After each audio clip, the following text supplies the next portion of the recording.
Deepwater Legends is presented by Magic Tail Outfitters. Precision tackle for legendary catch. If you're heading to Alaska, you better be tough. It's cold, it rains, it snows, and the seas, they don't play nice. But if you've got the guts, the payoff is big. Captain Jimmy Counts of Homer Halibut Hunters knows where the monsters hide. He specializes in getting you that fish of a lifetime. Period. Hey guys, thank you for tuning in to Deepwater Legends. I'm Nate. I'm here with Troy, and today we have a special guest, a friend of mine for about 20 years since I was in the Air Force, Captain Jimmy from Homer Halibut Hunters, Alaska. Thanks for tuning in today, Jimmy. How are you doing today? Hey, fellas, how are you? I'm great. Thanks for having me on. No problem. You mind telling us a little bit about what you do and get the listeners warmed up? Yeah, I'm a charter captain in Alaska, specifically down in Homer. And we've got 4 boats down there, and we run mostly bottom fishing, but we troll for some salmon, fish for halibut, rockfish, lingcod throughout the summer months, and we make people's Alaskan adventures come true. That's awesome. And before we get into it, I just want to give a thanks to our sponsor, Magic Tail Outfitters. He recently sent me a bunch of gear, and we're going to start doing a giveaway every episode for the next couple episodes. Tonight's giveaway, we're giving away 2 daisy chains and 1 Who Magic and 2 Joe Shoots, 1 5 3/4 ounce, 1 2 ounce, and 1 1 ounce. All you have to do to win is just subscribe to our YouTube channel, like this video, and leave a comment. I'm in, and we'll pull in the next, not the next episode, but the episode after that, and we'll send it off to the winner at no cost. So tell us a little bit, how did you get into charter fishing, Jimmy? Well, Nate, I have to give you credit for that because I fished my entire life. And once I retired, I had to find a new, I'm not going to say an occupation, but a new outlet for my time. And it was when you and I were down at your home in Florida that you brought up the idea of getting a captain's license and started doing charters and share my passion, our passion of fishing with the general public. And the rest is history. I went out and got my captain's license, and I used to live in Alaska when I was in the back years ago when I was a kid, and it's one of those states that just calls to you, never leaves you. And went up there on vacation and met a guy that had a boat, didn't have a captain. I was a captain, didn't have a boat. And I sent my family home on vacation after the vacation was over, and I stayed up there and we started a company. That's awesome. Yeah, just to give the listeners a little bit of a background, Jimmy and I were in the Air Force together, and man, was he a pain in the ass to deal with then. He doesn't look like it, but he is a runner. And every day we would come in, he'd be like, "Do you guys want to run 2 miles or do you want to run 3 miles?" But the trick was if you said 2, you're running 5, and if you said 3, you're running more. So we hated it, but a love of fishing made us connect after we got out. I was living down in Florida. Jimmy would come down to Naples. We'd go fishing. Then eventually I moved to New Jersey. Jimmy would come up to New Jersey to hunt and fish. We fished all over the East Coast. We fished down here in South Carolina where we're located currently. Jimmy's in Columbia. We've done some freshwater stuff. Jimmy has a background in bass fishing competitively, and then ultimately turned into an Alaskan charter guide, and you guys couldn't ask for a better guy to have out there on the water. One of the things that he does best is actually catch huge halibut. His Facebook is just loaded with pictures of people holding up personal bests. What kind of recommendation do you have to people that have the dream of getting out to Alaska and really trying to tackle the fishery out there? Are there certain times of year that are better than others? Anything that they need to prepare for? Yeah, some advice that I would give your listeners would be number one, plan early. Alaska is a land of finite resources, limited lodging, limited transportation, and limited opportunities to get out on the water, especially during those key dates, which includes your summer months. Typical high volume tourist, May, June, July, August, and in early September are your most popular dates. So I highly recommend to folks that if they want their Alaska vacation to go off without a hitch, book early and you'll get the dates that you want with the companies or the charter captains that you want to go out with. And What kind of temperatures and conditions are you seeing out there, like in those summer months that's most popular? I know 2 summers ago, Troy went up there and fished with you for the summer, and I know he was expecting one thing coming from South Florida and received another. You kind of sold the bill of sale. Oh, it's 75 and sunny all the time. And Troy 40 called me. Yeah, Alaska's a special place. The nice thing about Alaska is it's a great place to go to beat the heat. You know, the high temperatures in Homer, if they get into the high 60s, maybe even into the low 70s on occasion, it feels warmer because the air is a little thinner up there. But most of the time, as Troy can attest, the temperatures are going to be in the 40s, maybe the heat of the day. Early mornings are going to be at or above freezing, but they're very pleasant because once you're out on the water, if it's not raining, it's not 100 degrees like it is down in the southeast in the middle of summer. So, Jimmy, in Homer, Alaska, we mostly fish the Ketchimack Bay. Could you tell our listeners a little bit about their title changes that they have there? Yeah, interestingly enough, the Cook Inlet Kachemak Bay area has the second largest change of tide in the world, plus or minus 25 feet. And for people that aren't familiar with what that would look like, it would be the equivalent of fishing in a river in the ocean. 7, possibly even 9 knots of current at peak tide change.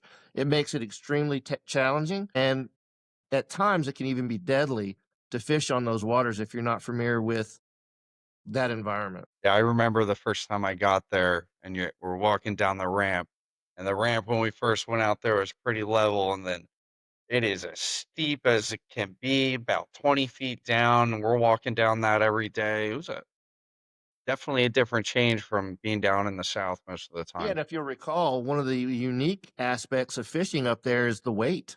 A lot of people don't work out before they're going on vacation, so they're not thinking about working out, doing battle with these fish. And it's not that they're like stand-up gear with a tuna or shark fishing, perhaps. You're fishing with heavy weights. It's like you're doing stand-up gear with 5, 6, 7 pounds of weight at times in current. And then once you hook into or tackle one of these true barn doors, these fish are angry. They don't want to come up, and they're going to use the current to their advantage. So it could be exhausting. You sleep very well at night when you hook into a good fish. So, what's the biggest halibut you've personally caught up there in Alaska? Mine was back in 2000 in Valdez. It was 434 pounds, short of the state record by not much. And it was a pretty exciting day. I was out with some very good friends of mine, also from the military, and we had a blast. But you don't see fish like that very often anymore, unfortunately. A lot of the times, if you're hooking into fish that are in the 100+ pound range, maybe even up to the low 200s, you're hooking into some giant fish. And what's like the average size fish that you guys land that clients can expect to land on like a regular day? Yeah, two slots that I'd like to inform your listeners on. The first is when you go on a charter, there are rules, there are regulations, and we have to follow NOAA, the National Oceanic Atmospheric Administration. And their rules are we're allowed one underfish and one overfish. The underfish must be under this year 27 inches, which is an average size flounder. The overfish can be any size, but the average oversize, as recorded by NOAA through their Guided Angler Fish Program or GAF program, is a 39-inch fish, which is in the 20-pound range. It's not a terribly large fish. So the fishery itself, I wouldn't necessarily say it's in decline, but the pressure that's on that fishery due to trawling and sport fishing has really limited your opportunity to put numbers of big fish in the boat. We average, I would say, the fleet as a whole, 1 per 6. So if you've got 6 people on the boat, someone on the boat at some point during the day is going to hook into a very large fish. You can almost put that one in the bank. Whether they land it or not, that's another story. I also see that you guys catch a variety of other stuff. And we've seen that you got some really big lingcod. You get a bunch of rockfish. How's the standard day of fishing go for you usually? Like, how do you know when it's time to switch up? What do you target first? And so forth. Is it really up to the customers and what they want to do? Or is it like, hey, after we go beat up this spot, we're heading over here? No, the captain's going to build a float plan based on the trip demographics. Let's say they book a multi-species trip. So you're going to have salmon on the menu. Seasons in, if it's after July, you'll have lingcod, you'll have rockfish, and then you'll have halibut. And the thing that people come to Alaska to catch are those large halibut. So typically, I would go out and target the halibut first and go ahead and check that box for them. Once we're done with the halibut, we'll run around and fish high spots, tag out on our one of 37 different flavor rockfish that inhabit the coastal waters of Alaska. And then we'd go out and chase our lingcod at the same time while we're jigging for the rockfish. And then finish that off with some trolling for whatever flavor salmon happens to be running. There's always king salmon in the waters, but as the summer goes on, you've got red salmon that come in, followed by your pink salmon, then your chum salmon, and then finally your coho or silver salmon come in the fall. Now, I've seen some of your videos, and those seas are looking really rough. How far on average are you guys running for these fish on a regular day?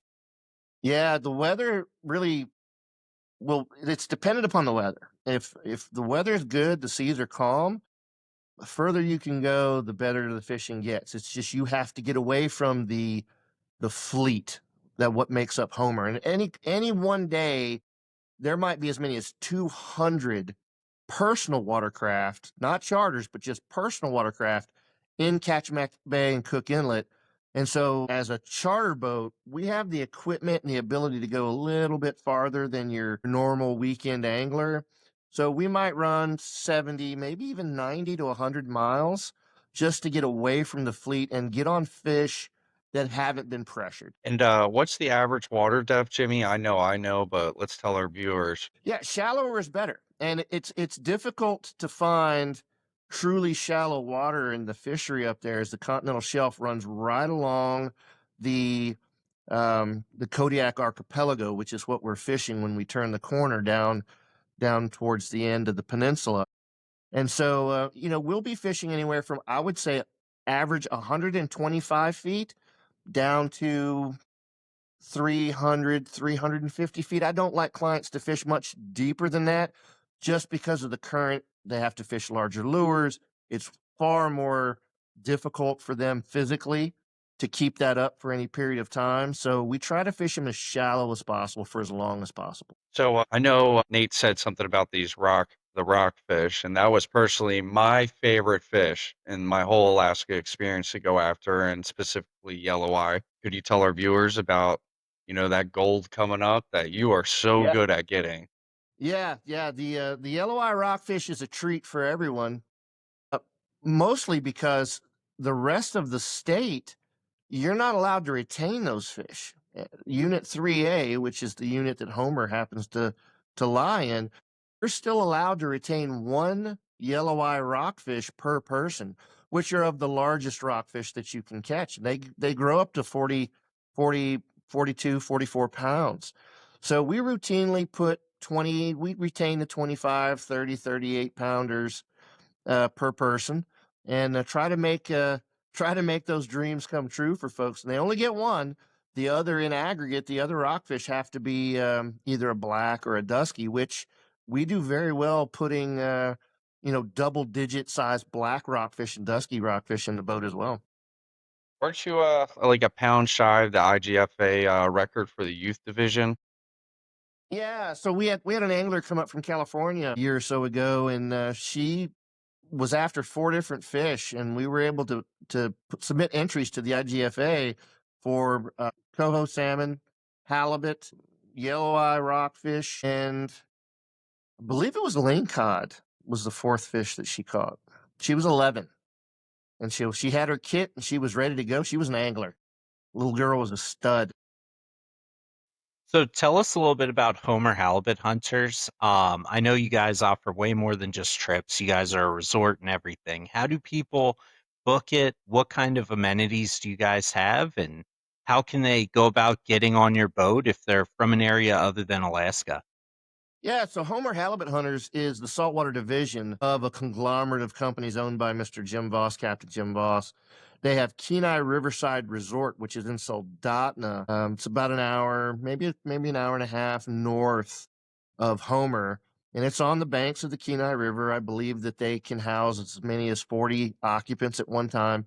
They have river guides, and they target king salmon when available, red salmon, and silver salmon in the fall. And then new to the menu is that they've also, out of Nikiski, a little town called Nikiski, they've added a float plane where they're doing bear fly-ins now. So you can view coastal brown bears feeding on red salmon and fish for the red salmon at the same time. So, what kind of wildlife are you guys running into out there? I constantly see your videos and pictures of whales, and it's just incredible. And with the backdrop of the mountains, it looks amazing. Yeah, for us, it's you never know what you're going to see out there. It's that's one of the beauties of it. There's 7 different types of whales that frequent Ketchikan Bay and Cook Inlet. Most of the time, we're looking at minke whales, orcas, and humpback whales, but fin whales have come through amongst a few others. We had a walrus there last year, which first time they'd had a walrus there in 34 years. And he hung out for about 6 weeks. He was lost. It was a young bull, got kicked out of the herd, but he hung out with the Steller sea lions out on Flat Island, which Troy is very familiar with, at the end of the peninsula. And the clients loved it. He made the paper several times. The sea otters pup out in May, and a lot of the clients love to see the female otters with their offspring floating around out in the bay. And we'll slow down and cruise through the rookery and let everybody get their photos. And when the deckhands are on the back cleaning the fish and they're throwing the carcasses off the back of the boat, bald eagles will frequently fly down right down behind the back of the boat and grab a rockfish carcass and fly off with it, which is pretty unique because a lot of people don't have the opportunity to see bald eagles the way we do either. So, what do you think your favorite part about Alaska is, and that really drives you to leave your home for 6 months a year to go out there and really brave the elements and the cold and rough seas every day? What do you think is most impactful to you that really calls you back? Well, it's no doubt that they didn't film and name Deadliest Catch in those same waters for a reason. You know, they can, as beautiful as the weather can be, it can turn on you in a heartbeat. I love the just the diversity of the ecosystem up there. I walk out the front door to my house in the morning and I'm looking at 2 glaciers across a bay. There are probably more black bears in Homer than there are people at any one given time. Moose, we had a cow moose deliver her calf in our driveway last year, and she stayed in the yard all summer, just hanging out. So, I mean, you never know what you're going to get to see when you open the front door up there. I still remember you texted me one day where Troy forgot to take the trash out, and there was a black bear standing outside your door. You couldn't even leave. Oh, yeah. Yeah, I was in the cabin up there, and I thought it was the guys knocking on the door, and it was 2 boar black bears that were getting into the food and the coolers and checking out our fire pit, and just hanging out and causing a little delay in my getting down to the dock that morning. To touch up on the scenery a little bit more, you left out how it's in the Ring of Fire, and you just see volcanoes everywhere from, Homer straight Yeah, out. You can that's see a them that's a really active. That's a really good point, Troy. There's an acronym that you can use to keep the volcanoes as we run down the bay. There's 5 that you can see, and we use the acronym AIRS to keep each one of those peaks separate for the clients. And so you've got Augustine, Iliamna, Redoubt, and Spur that you can see easily as you run down the peninsula towards the happy hunting grounds. Now, with it being with all the volcanoes there, it is very earthquake prone. I'm sure you remember that day very well when we had that tsunami warning, which was completely out of the blue for me coming from Florida. Yeah, that was an interesting night. We had clients that came in from Utah. They missed their flight. They arrived at 2 in the afternoon instead of early in the morning, so they weren't able to make the boat. They had booked the entire boat, so they contacted me from Seattle. They said, "Hey, we're not going to make it in. We'd like to go out. Will you take us?" And I said, "You're the trip for the day, so of course I'll take you." So I don't think we left until 7 o'clock, 8 o'clock that night. And then I started getting phone calls. So I know you called me, Troy, and you were like, "Hey, man, multiple You know, times. there's a tsunami warning going off all over. Alarms are going off all over on the spit. And of course, I'm on the water, and it was oblivious to me. The Coast Guard hadn't yet put the NOTAM out, and yeah, so we sat out there for, let's see, that was at 10 in at night, and I was cleaning fish. Now, truth be told, I responded to the 2004 tsunami in Indonesia, so I know what that death and destruction looks like. And the safest place that you can be is on the water. So we motored out to the head of the bay, and just the earthquake took place about 7 miles east or west of Kodiak. And so it was in the area. And so they said, I think it was supposed to be like a 500-foot wall of water, something like that was supposed, and they told everybody to evacuate the spit. And looking back towards land, it was just a stream of red lights leaving the bars and all the restaurants that night, trying to get to higher ground. And so we sat out at the head of the bay, and I cleaned fish, and we waited on the all clear, and then we motored back. Yeah, no, that was a very eventful night, man. I'll never forget that. Didn't even know that type of thing could happen. Looking at my phone, going, tsunami, what is this? And then, just anybody, you go on Google, you start looking up the biggest tsunami ever, and it was actually in Alaska. It was like 11,000 feet. I knew Jimmy, it's 10 o'clock, 11 o'clock at night. I knew he was still in the water. And I'm calling and calling and calling. And I'm glad it wasn't as serious as what I read. Definitely an eventful thing, though. Yeah, it's We know something you don't Troy. forget. It sticks with you, that's for sure. We know Troy wasn't one of those people leaving the bar, being kicked out of every bar in Homer, Alaska. I think Troy The still Irish had true. privileges at that point in the summer. I don't Yeah. think that he had asked not to come back to the Salty Dog at that point. I think he I'm was still welcome at banned the for Salty life. Dog. The ironic thing was that they still allowed him to live in a camper in their parking lot for the rest of the summer. Yeah, yeah. You just can't come in, Troy. No, one of my favorites was when Troy calls me. He was sharing a camper with one of our was one of our captains, and I get this strange text the morning of a trip, and it's like, "Hey, we're gonna be late," and I'm like, "What do you mean you're gonna be late?" And they were like, "There's some drunk guy in the truck." Like, Yeah. excuse me? And they're like, "We had to call the cops to get this guy out of our truck because he wandered over from the bar and passed out and slept in our truck." Alaska's certainly an interesting place. There's plenty of beautiful scenery and stuff, but there's also neck tattoos as far as the eye can see. People are either there vacationing or escaping from the law. It's very eccentric. I will tell you that. That's very true. Very true. And everyone's got guns in Alaska. It's a great place Yeah. to go. Yeah. I wouldn't want to Everybody's live there packing heat. personally. So something I Absolutely. recall from Alaska is when we were fishing, we caught this species of lingcod that when I filleted it, the inside of the meat was bright and vivid blue. You want to tell our listeners a little bit about that species of fish and why is there blue meat? Yeah. So it's a greenling, right? And oddly enough, lingcod are a greenling. They're not a ling and they're not a cod, but they are a greenling. So the kelp greenling, along with the lingcod, there is a subspecies that's very dark and it has blue features on the outside. When you fillet that fish, oddly enough, the meat is blue, sky blue. When you cook it, however, it does fade and turns back to pale white. Flaky, delicious, doesn't alter the flavor in any way. But yeah, it's a cool looking fish. If you catch one, it's definitely photograph worthy. So, what kind of rigs are you guys generally using out there for halibut and rockfish and so forth? I know you mentioned how heavy the weights are. What size hooks? What size leader and line? Let's get Well, technical on yeah, if this. you ask Troy, a salted peanut and a 16-aught hook will catch cod. And I say that because I've seen him do it. Oddly enough, they were Yes. giggle farting in the back of the boat.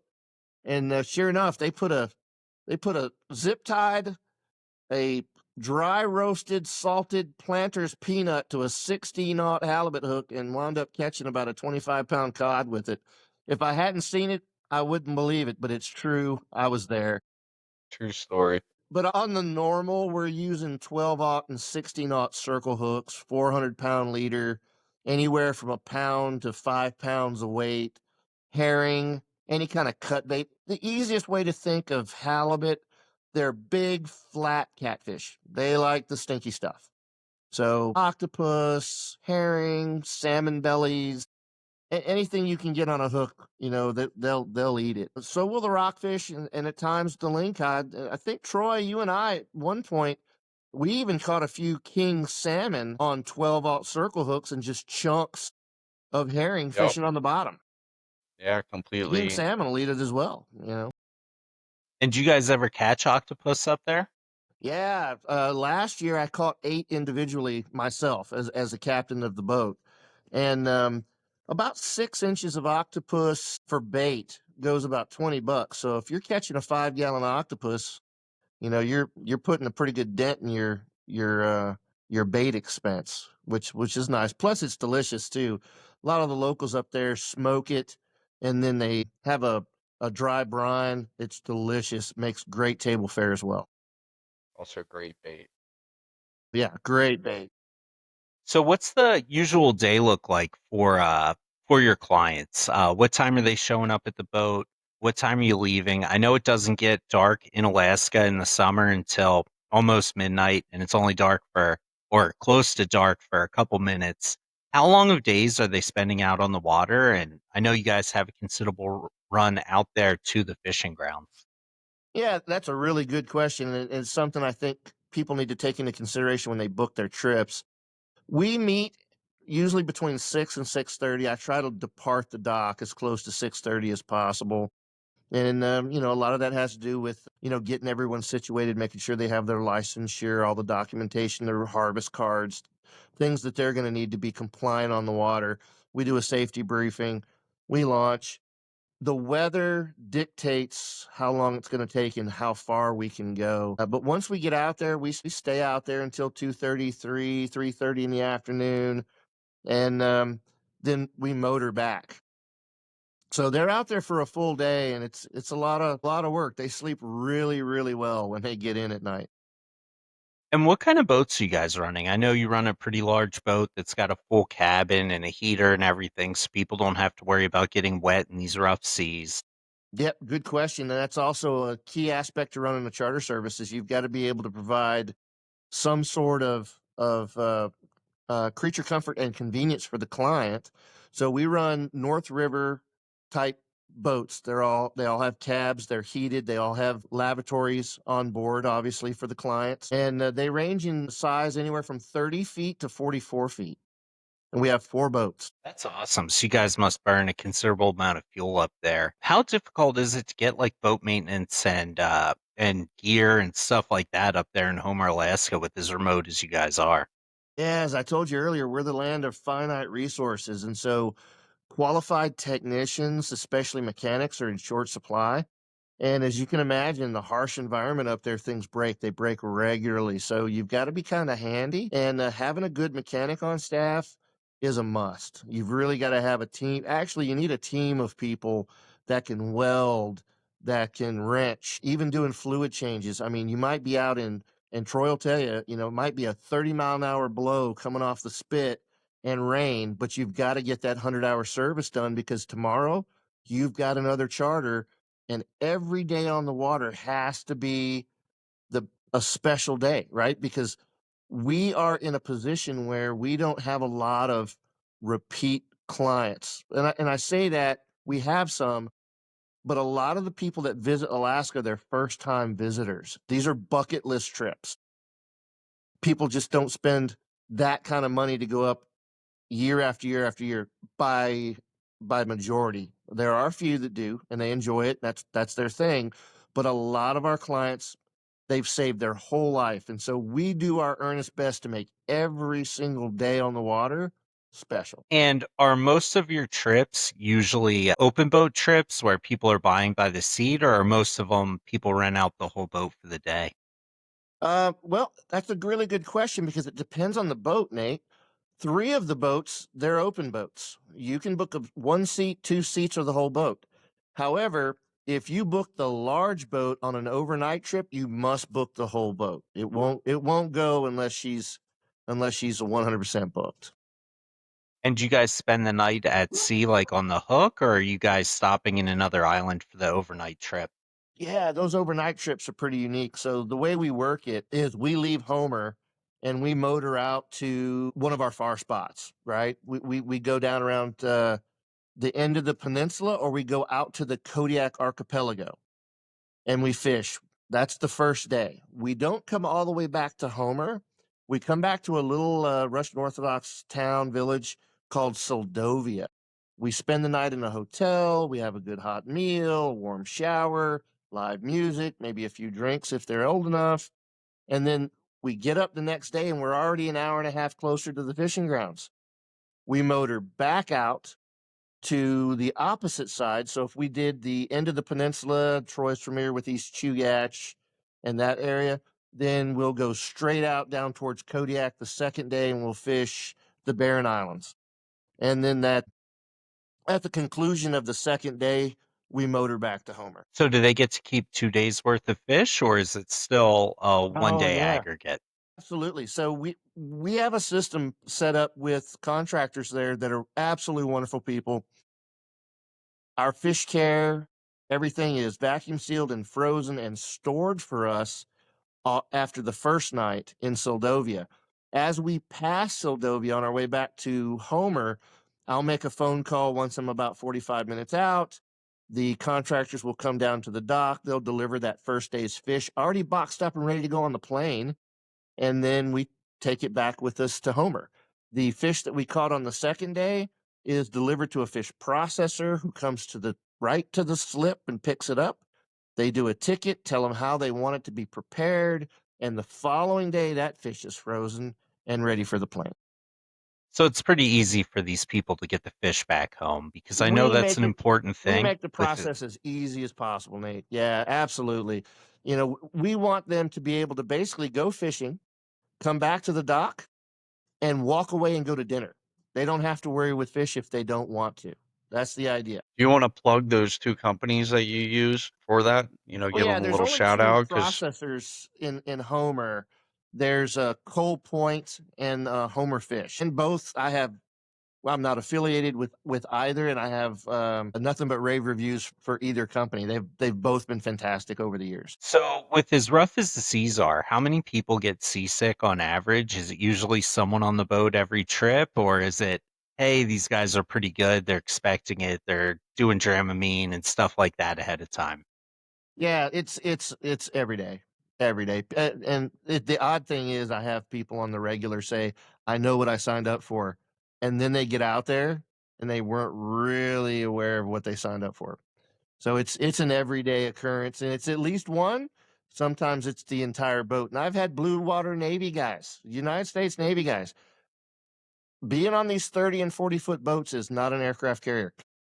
You're going to bounce around a lot and it's going to mess with your equilibrium. So if you have any type of an inner ear issue, it will exacerbate it tenfold. But yeah, I know it's so rough that Troy lost 2 or 3 phones in just one summer on your boat. Yep. He's responsible for taking the videos, and it seemed like every couple weeks he's like, "Well, I lost them all."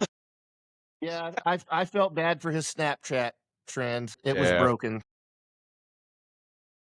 What's Phones are like a subject to going overboard. You know, it's one of those things where if you love it, don't take it on the deck. Leave it in the cab. what's a funny story that you have for a charter? Has anyone ever done anything crazy or lost a bunch of gear or anything like that? Oh, I mean, look, I think every charter boat captain has got that client that he can reminisce about. You know, I'm certainly no different, but you know, for this type of forum, you know, I'm going to forgo the particulars out of out of respect just for the process. But just know, yeah, I think it's inherent. You spend enough time on the water when you're out there every single day, you're going to have clients that are going to break not one rod. I've had a client break 3 rods in one day, and you know, at some point you have to put your foot down and say, "I'm sorry, but your day is over." You know, that's all I can afford to allow you to destroy in one day. You know, Troy, you've seen it I firsthand. have. I've seen guys spool reels, and it's because they didn't know they were on the bottom. They knew they were on the bottom. They didn't want to admit they were on the bottom. and they just sat there with their thumb off the spool, and just there goes $300, $400 worth of line, and it's like your day is done. I think a funny story to mention is Troy ended up with a sore thumb one day because he tried to thumb a reel that had a line keeper on it, and ended up Yeah, pinching his thumb with a Yeah. halibut on the end trying to pull the line. Yeah. I remember that fondly. Yeah, and that was a Y4 moment, because it was like, do not use the rockfish gear to catch halibut. Yeah. I Yeah. think you That's what guys we Light had were to doing, tackle. weren't we, Troy? Using light tackle, man. you guys I mean, had to it's break fun. the reel to get his thumb out. I mean, it's yeah. I trust me. I remember that conversation. I wasn't on the boat. I think you, Troy, if I'm not mistaken, you were on the boat with Tor that day Yes, when yes, that yes, happened. Captain Yeah, Tor. you were on Scorpius. So, how long do you plan on going up to Alaska? I know you and your wife just bought a beautiful farm here in South Carolina. Congratulations. What are your future plans? Congratulations also. You close on Tuesday. It's super exciting. Those videos look beautiful. I can't wait to see it. How many more years do you think you're going to be going up there, and what's next for you? I know you're not going to be off the water. What are your next plans? Yeah, I love Alaska. I love to fish. And Alaska's a special place. I've been going up there since the '80s. It's something that I thoroughly enjoy. It breaks my heart to see what the salmon fishery has become up there, because by and large, there's really no place you can go and retain a king salmon in fresh water. So I choose to spend my time on the saltwater, because it's really the last bastion to go out and catch king salmon. If you want to retain them, that's the place to go to get it. Plus, every time you put a bait down up there, you have no idea what you're going to catch. I mean, it could be a 200-pound halibut or one of 37 flavors of rockfish. It's just amazing. And then, of course, you had alluded to, we're expanding down here and just purchased a farm. I love to hunt, as you can tell from the backdrop here. My favorite thing to chase in the world is elk. As long as I'm physically able to do it, that's on the menu. That's something that I'm going to do every opportunity that I get. But as far as the fishing goes, um, yeah, I don't see an end to me going up to Alaska anytime soon, as long as my health permits it. Yeah, I'm getting a little older, but I'm still in pretty good shape, and so as long as I can go up and provide the service that I think people appreciate and look forward to, I will continue to do that. Well, whenever you get tired of it, we got room for you on our boat, and we'll start something down here in the Carolinas. We're ready for you. Yeah, I mean, don't get me wrong. I love to catch mahi and tuna and all the pelagics that I like to do bottom dropping too. That's something I'd really like to go out and do with you guys, is do some swordfish and some tile fishing. It kind of conflicts. The seasons kind of conflict, so it's kind of hard to be in two places at the same time. But I do love it. I mean, anytime I'm on the water is a good time. I know one thing, you definitely want to stick away from daytime deep drop swordfish, because the second that you get one on there, whether you land it or not, you're going to be hooked and you're going to be like, I'm not going back to Alaska. Like, this is what I'm doing. It's the most boring, most exciting kind of fishing you could ever do. It's hours of boredom followed by moments of terror, adrenaline, happiness, sadness. Like, it's just insane. Seeing fish come in and you're fishing 2,000 to 3,000 feet of water.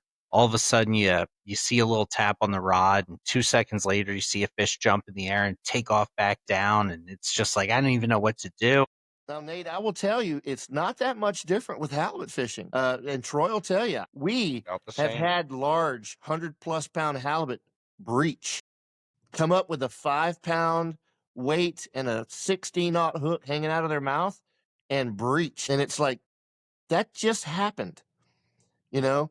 And when you're looking over the side down in the depths and all you see is something that looks like it's the size of a small car and it's green coming up under the boat, it's like we don't have a big enough boat, a big enough gun, or enough manpower on this boat to get the thing in, but somehow we managed to get them in the boat for these clients.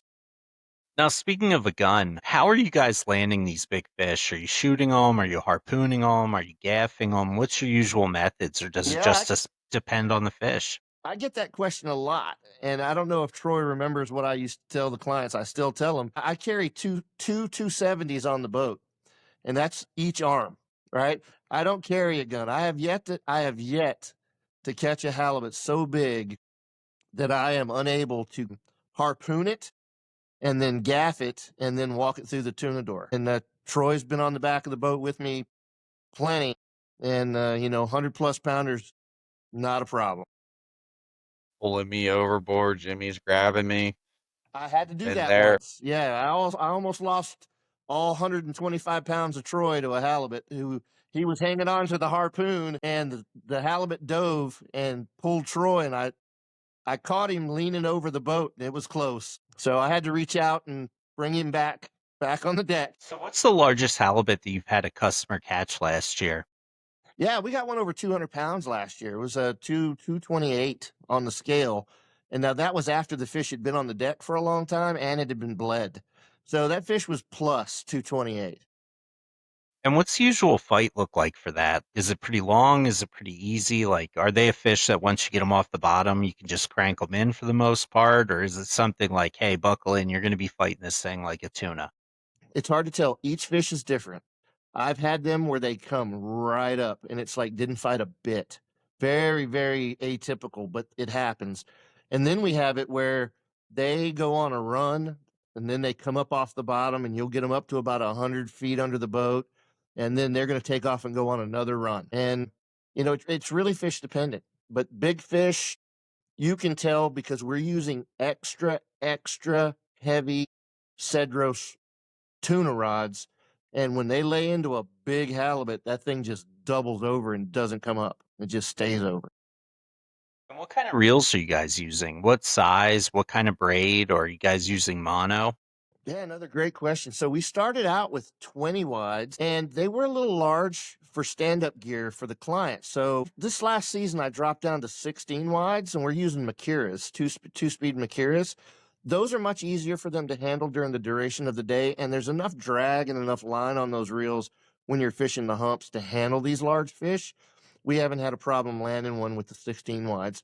As a matter of speaking, when Troy and I fished together several times a few years back, we were catching them on 3D Okuma cold water line counting reels that you might use for, let's say, Great Lakes trolling. And we're using 100-pound braid at the time when Troy and I were doing it. We were using 80-pound braid, and we caught several fish in the 80 to 100-pound range. Now, these were in 50 feet of water. They weren't in hundreds of feet of water. These were very shallow fish fishing in the kelp, but that landed the fish, not a problem. And we landed those on medium heavy Travala rods. And now I see a lot of posts with different guys that are up there that are targeting halibut. And it seems like there's two camps of people. There's the kind that are using bait and kind that are using really heavy jigs with like the big rubber worms on the back of them. Which one do you like using more? I know it depends on like the client and their abilities and stuff like that when it comes to it. But if you were personally to go out there and target it, which do you think's more effective? And which would you personally choose? Yeah, so Nate, that's also a really good question. And what I would tell you is I would put that in actually three camps. The first being a bait and weight, anywhere from 1 pound to 5 pounds of weight with a 12 to 16 aught hook using herring, right? Your traditional chicken rig, so to speak. Then you've got your rubber jigs, and you're using anywhere from a pound, half a pound, pound, up to as much as 3 pounds, and 12-inch grub tails tipped with your favorite bait, whatever that may be. And then one thing that you didn't mention that I would like to add to that equation are your metal jigs. You might refer to them as a slow pitch jig or your vertical jigs. Those are extremely effective, especially on the large halibut and the giant yelloweye. They cannot stand, for some reason, if you put a 14-ounce pink and chrome vertical jig down on a hump, if it's down there, it's going to eat it. And what kind of depth are you catching the yellow eyes on? We're going to post up a picture of a giant one that we have a view with it. What kind of depth are you pulling them up from? I know those rockfish live for a very long time. It takes a very long time for them to mature as well. Yeah, so I'll give you this. So the rockfish live yellow eye rockfish live for up to 147 years. And we know this because the biologists take the otoliths, the ear bones out, And they age those fish by counting the rings in the calcification. It's like a scale that's embedded in the fish's head. And so that's how we know how old those fish are. We catch those fish anywhere from 80 feet down to as deep as you can fish. I mean, they're, yes, they do come up on the humps. If you can get away from the fleet and get around to some of the less pressured areas, you'll catch them in 80 feet of water. But if you're going to be out around typically where the fleet gets to more, you may have to go down to 225, 250 feet plus to jig one up. And how close to the rocks do they usually hold? Are they usually inside and around them, like really on them, or do they usually hold above them, kind of like an amberjack? Yeah, no, like an amberjack, they hold above them. If you want to really get down in the nitty gritty on what holds inside the rocks, down there where the octopus are at in those little caverns, that's your lingcod. You'll know, once you hit a lingcod, he's going to turn around and run right back in that hole.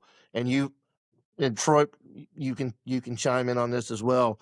We tell the clients on the regular, once they hit a large fish like that and that rod doubles over, don't lower your rod, stay high and reel down on it, because once you let that head turn and get in that hole, the chances of you breaking that fish off go up exponentially. And we're using 400-pound, 20, 30 inches of leader, and they're still just breaking these things off. Just rubbing them against the rocks and then Just getting them grinding hooked them up right in in the there. rocks. Yeah. Yeah, it's a tough place to be jigging and fishing. Usually you would drop your bait down, hit the bottom, and then reel up a good 5 reels. This way, you're not hitting the bottom. And usually the bigger fish are above the bottom. Yeah, one of the most difficult things to do to get through to the clients is I'll show them the lure and I'll explain to them this is a jig, not a drag. So jig it, keep it moving, right? Don't let it down and then just drag it on the bottom, because the bottom it undulates and it's not level. And those jigs are very expensive. Lead is expensive. So, I want them to have that experience, and we'll take them off a bait and weight and put a jig on it if we think they can handle it. But the first time they go out and they turn that jig into a drag, it's over. I know we go through tons and tons of jigs down here. Ours is mostly because of sharks. I Right. mean, we probably every other fish gets sharked here some days. And are sharks something that you deal with a lot up in Alaska, or that's not really that much of a problem? Yeah, last year, interestingly enough, so we've got kind of a unicorn up there. It's called a salmon shark. We also have spiny-nosed dogfish, and then once you get down into Southeast Alaska, they have some other types of sharks that we don't have in the Kodiak Archipelago up in Cook Inlet. We deal with spiny-nosed dogfish and salmon sharks, and the salmon sharks are not well known or documented.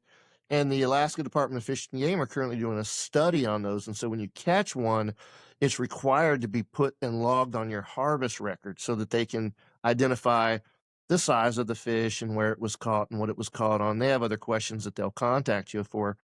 But last year, for the first time on a charter that I was captaining, we were out in a very nondescript, sandy area, well-known community. I wouldn't say, it was a community hole for halibut, and somebody put a whole herring down, and boom, 400-pound salmon shark came up to the boat. And I was surprised. We just don't see them that often, so it was kind of a neat thing for us to catch. It usually makes the talk of the marina because they have one, maybe two caught per season. And just so happened we got one, and the very next day another charter caught one in the same place.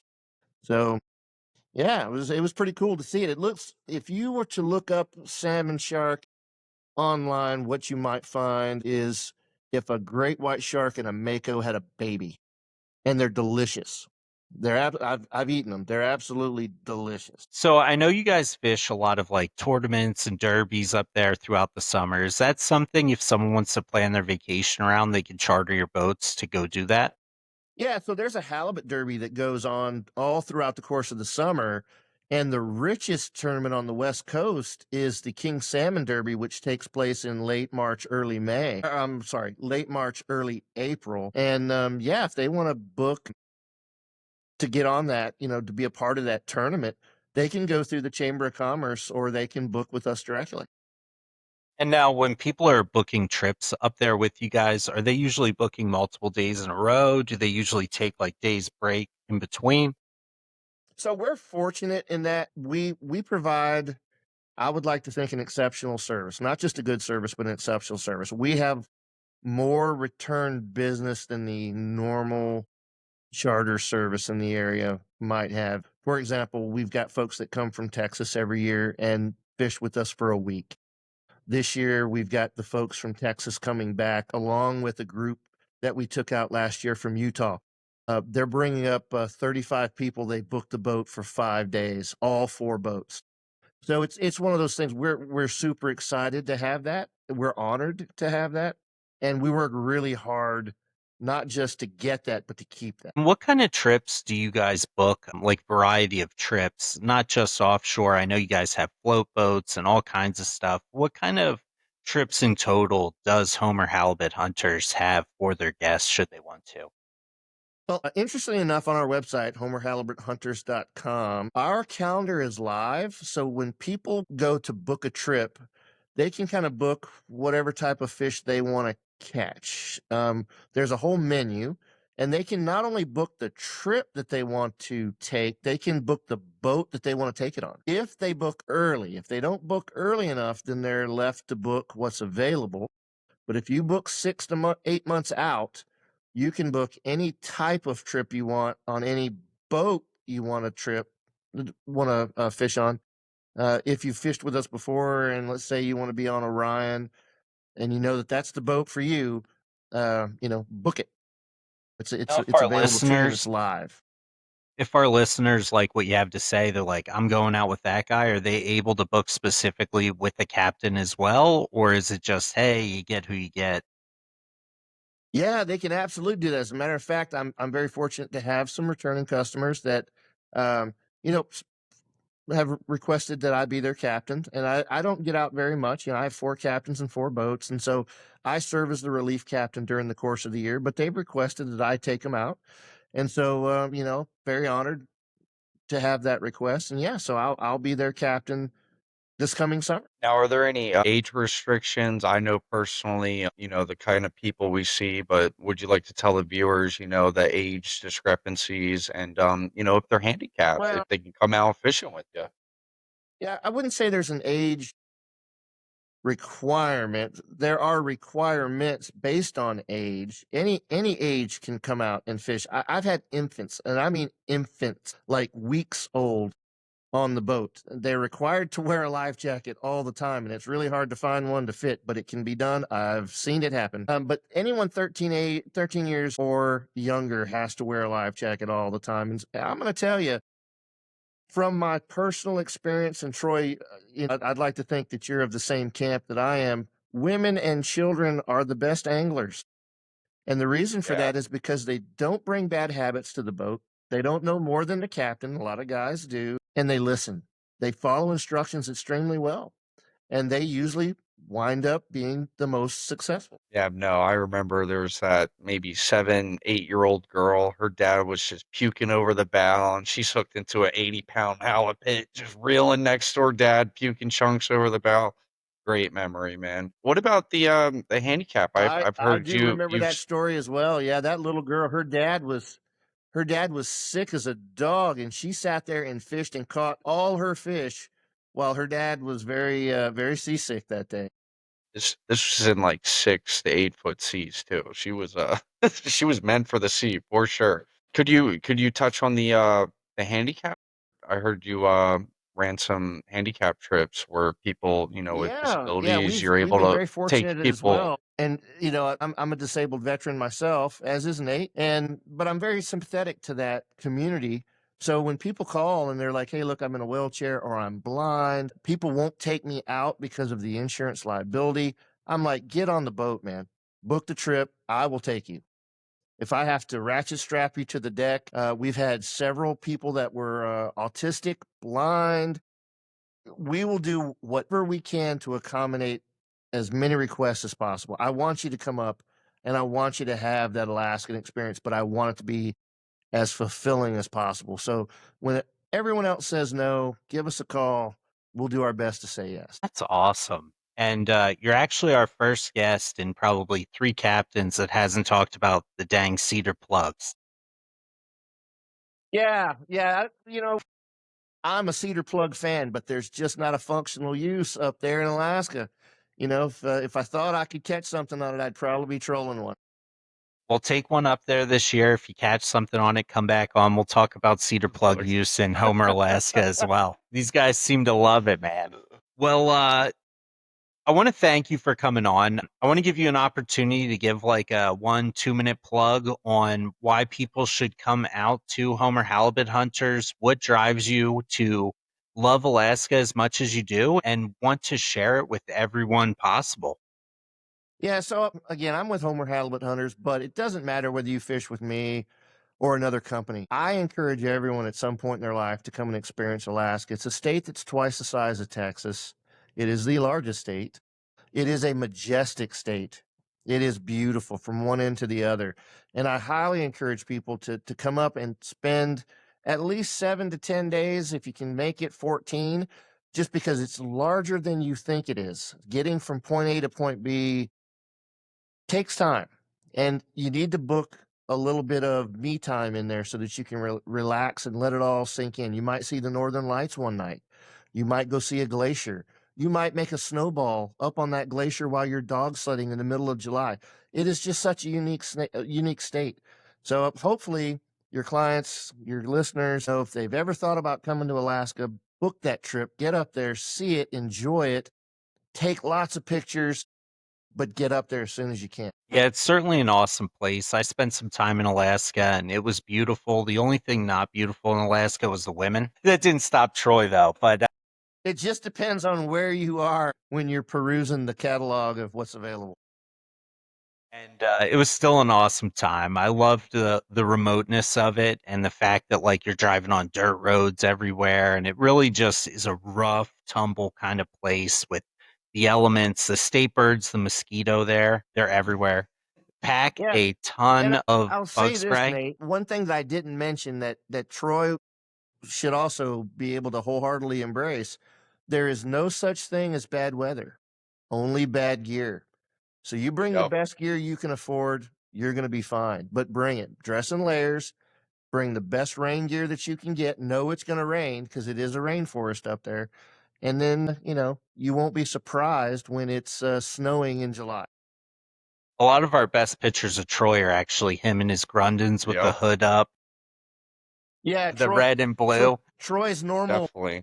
dress posture up there was about 3 long sleeve shirts, a hoodie, and his bibs Long and his rain johns. jacket, and a toboggan on his head, Yeah. It's cold. It's and cold up probably 2 there. pairs of gloves. And that Yep. was in I don't July. think I don't think I seen a picture that looked warm or didn't have rain. There are beautiful days up there. There's There some are. There beautiful are. days. Well, thank you again for coming on. I want to give a big shout out to our sponsor, Magic Tail Outfitters. Like I said, we are doing a giveaway. Like this video, subscribe to our channel, and comment, and we will be sending this out. We will announce the winner in 2 weeks and send this out. We're going to do giveaways on every episode for the next couple weeks, get you guys geared up for spring. Also, if you go to magictailoutfitters.com, use the code Deepwater Legends, one word, all capital letters, for 15% off your $50 order or more. They're the rods and the lures and the gear that we use. This stuff holds up. It catches the biggest fish. Most of the people on our show use that stuff on a regular as well. 705-pound bluefin tuna that was dressed by John Azato was caught on that stuff. And we fished all over with that gear, and it's just incredible. It's not something that we're just pushing out on anything. I've been friends with Dante for years, and it's something that I've used before. We've been doing this, and it's something that I'm happy to stand behind and really push now because it's something that we believe in. We already had it. We already use it, and it's just excellent stuff. Anytime you're in tournaments, you probably don't pass a boat that doesn't have Joe Shoots or Who Magics on them. And if it doesn't, they're probably not in the money anyways, so you don't have to worry about them. But certainly check those guys out. They're awesome. If they made stuff for catching halibut, I'm sure Captain Jimmy would be using it too up there. But Oh, thank you for absolutely. tuning in.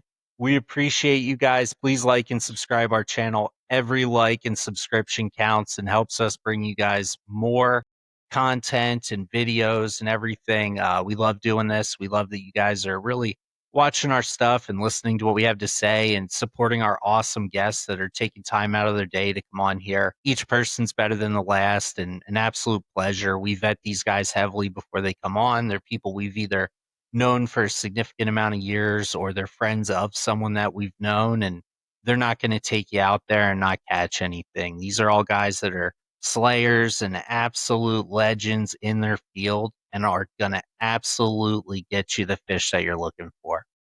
Thank you for tuning in. Thank you, Captain Jimmy, for coming on. It's a pleasure as always. I look forward to seeing you before you leave for Alaska, and congratulations on your new house.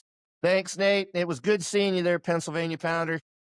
I think one of the funny things before we sign out is that Jimmy's nickname is the Homer Hammer, but Yeah, Troy's I didn't go nickname when he was homosexuals on you. Just know that, Troy.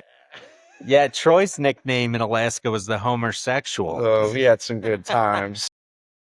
Too many to talk about, and we'd have to R-rate this thing. The Ring of Fire wasn't just about the volcano; it was about a chick that Troy dated up there too. Man, Don't forget to get that annual STD check, brother. I will. He's been getting it twice a week lately. Have a good night, guys. We will see you later. Thank you for tuning in. Jimmy. We appreciate you. Thank you, Jimmy. Peace. That was good.